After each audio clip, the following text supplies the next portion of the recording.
திருவண்ணாமலை மாவட்டத்தில் தொடர்ந்து மழை பெய்து வரக்கூடிய நிலையில் வீடுகளின் மீது 2 பாறைகள் விழுந்திருக்கின்றனர். அண்மை செய்தியாக பார்க்கிறது.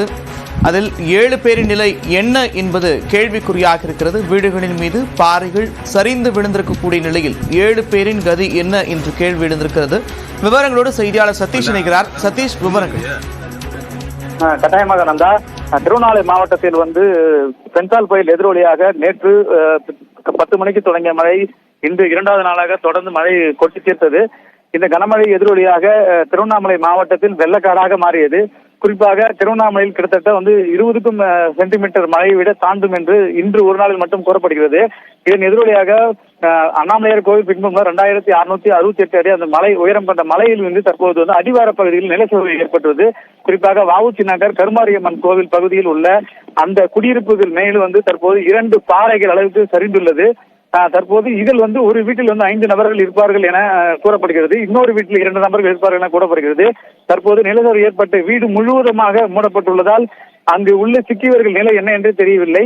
குறிப்பாக இரவு நேரம் என்பதாலும் அந்த பாறை மேலே சரிந்து விழும் என்பதாலும் தற்போது தீயணைப்புத் துறையினர் மற்றும் மாவட்ட ஆட்சியர் காவல்துறை கண்காணிப்பாளர் என்பதால் அந்த இடத்தை பார்வையிட்டு தற்போது மீட்பு நடவடிக்கை நிறுத்தி வைத்துள்ளனர். குறிப்பாக தற்போது 1 மணி நேரத்துக்கு மேல மழை நின்றது. திருப்பும் சற்று சாரல் மழை தொடங்கியுள்ளதால இந்த மீட்பு நடவடிக்கை தள்ளி வைத்துள்ளார்கள். மேலும் தேசிய பேரிடர் மீட்பு படைக்கு தகவல் கொடுக்கப்பட்டு அவர்கள் விரைந்து வருவதாக மாவட்ட ஆட்சியர் தெரிவித்துள்ளார்.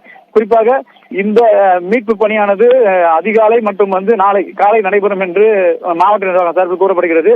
குறிப்பாக இதில் உள்ளே சிக்கியுள்ள 7 நபர்கள் நிலை என்னவென்று தெரியவில்லை. குறிப்பாக முழுவதுமாக மண் சரிந்து மூடப்பட்டுள்ள காட்சி தான் பார்த்து கொண்டிருக்கிறோம்.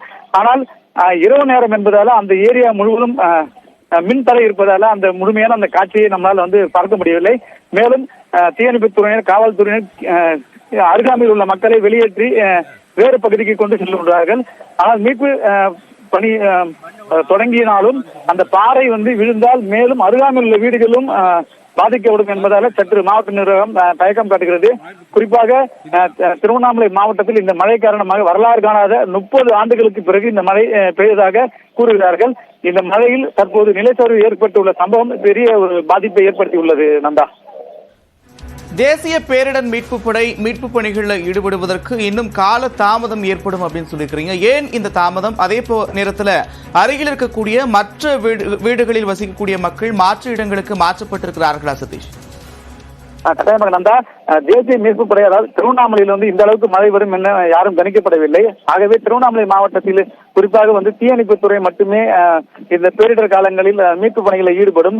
ஆனால் தற்போது 30 ஆண்டுகளுக்கு பிற வரலாறு காணாத மழை பெய்ததன் காரணமாக மழை சரிவு ஏற்பட்டுள்ளது. இதனால் தேசிய மீட்பு படைக்கு இப்போதுதான் மாவட்ட நிர்வாகம் காவல்துறையும் தகவல் கொடுக்கப்பட்டுள்ளது. அவர்கள் அநேகமாக அரக்கோணம் உள்ளிட்ட வேலூர், சென்னை உள்ளிட்ட பகுதியில் தான் அவர்கள் வர வேண்டும். அதற்காக காலதாமதம் ஏற்படுகிறது. குறிப்பாக தீயணைப்பு துறையினரா இந்த மீட்பு பணியை ஈடுபட இயலாது என்பது அவர்கள் தரப்பில் கூறப்படுகிறது. ஏனென்றால் ஜேசிபி இயந்திரங்களை கொண்டு அந்த வீடுகளில் மண் சரிவு ஏற்பட்டால் மேலே இருக்க பாறை உருண்டு விழுந்தால் மிகவும் பாதிக்கப்படுவார்கள். அதே போன்று மாவட்ட நிர்வாகம் தரப்பில் அருகாமையில் உள்ள கிட்டத்தட்ட அனைத்து வீடுகளிலும் இருக்கிற நபர்களை அனைவரும் வெளியேற்றி அந்த இடங்களை முழுமையாக காவல்துறை கட்டுப்பாட்டில் கொண்டுள்ளார்கள். வேறு அருகாமையில் வீடுகள் யார் யார் இருக்கிறார்கள் அவர்கள் முறையாக இருக்கிறார்கள் என்றும் கணக்கெடுப்பு பணி நடத்தப்பட்டு வருகிறது. நந்தா, நிச்சயமாக அரக்கோணம் முகாம் அப்படின்றது திருவண்ணாமலைக்கு அருகில் இருக்கக்கூடிய ஒரு பகுதி தான். இருந்தாலும் கூட தேசிய பேரிடர் மீட்பு படைக்கு தற்போது தகவல் தெரிவிக்கப்பட்டு அவர்கள் விரைவதற்கான கால தாமதம் ஏற்படும் அப்படின்னு சொல்லியிருக்கிறீங்க. அதே நேரத்தில் அங்கு 7 பேர் இருந்தார்கள் என்பதை மாவட்ட நிர்வாகம் உறுதி செய்திருக்கிறதா? அருகில் இருக்கக்கூடிய மற்ற நபர்களோடு மக்களோடு பேச முற்பட்டீர்களா சதீஷ்? கட்டாயமாக அருகிலுள்ள நபர்கள் நம்ம கண்டெடுத்து பேசும்போது அவர்கள் என்ன சொல்றார்கள், ஒரு வீட்டில் அவர்கள் 5 பேர் இருந்தது அனைத்து அக்கம் பக்கத்தில் உள்ளவர்கள் பார்த்துள்ளார்கள். அதே போல மாவட்ட நிர்வாகம் தாசில்தார் உள்ளிட்ட அதிகாரிகளையும் அந்த பகுதியில் விசாரணையின் அடிப்படையில் ஒரு வீட்டில் 5 நபர்கள் இருப்பது உறுதி செய்யப்பட்டுள்ளது. மற்றொரு வீட்டில் 2 நபர்கள் வழக்கமாக இருப்பார்கள். அதில் ஒருவர் வெளியே சென்றதாக கூறப்படுகிறது. இதில் அதே போல இவருடைய உறவினர்களை 5 நபர்கள் உள்ள ஒரு வீட்டினுடைய உறவினர்களை தொடர்பு கொண்ட போது அவர்கள் 5 நபர்கள் உள்ளே இருந்தார்கள் என உறுதிப்படுத்திவிட்டார்கள். மற்றொரு வீட்டில் சிக்கியுள்ள 2 நபர்கள் உறவினர்கள் யாரும் கிடைக்காததால் உள்ளே ஒருவரா இருவரா என்பதில் மாவட்ட நிர்வாகம் தற்போது குழப்பமாக ஏற்பட்டுள்ளது. எனினும் இந்த மீட்பு பணியில் ஈடுபட்டால் தான் உள்ளே இருப்பவர்கள் நிலை என்ன என்று தெரிய வரும். குறிப்பாக அந்த வீடுகளின் மீது, அதாவது அந்த வீடானது நம்ம மலை அடிவார பகுதியில் அமைந்துள்ளதால் அந்த நிலச்சரிவானது இவர்களது வீடுகளின் மீதே வந்துள்ளது என்பதுதான் நம்ம அங்க காண முடிகிறது. தற்போது இரவு நேரம் என்பதால் அந்த காட்சியை முழுமையாக நம்ம காட்ட முடியவில்லை. தற்போது இது ஒரு திருவண்ணாமலையில் ஒரு மோசமான நிகழ்வாக தான் பார்க்கப்படுகிறது நந்தா.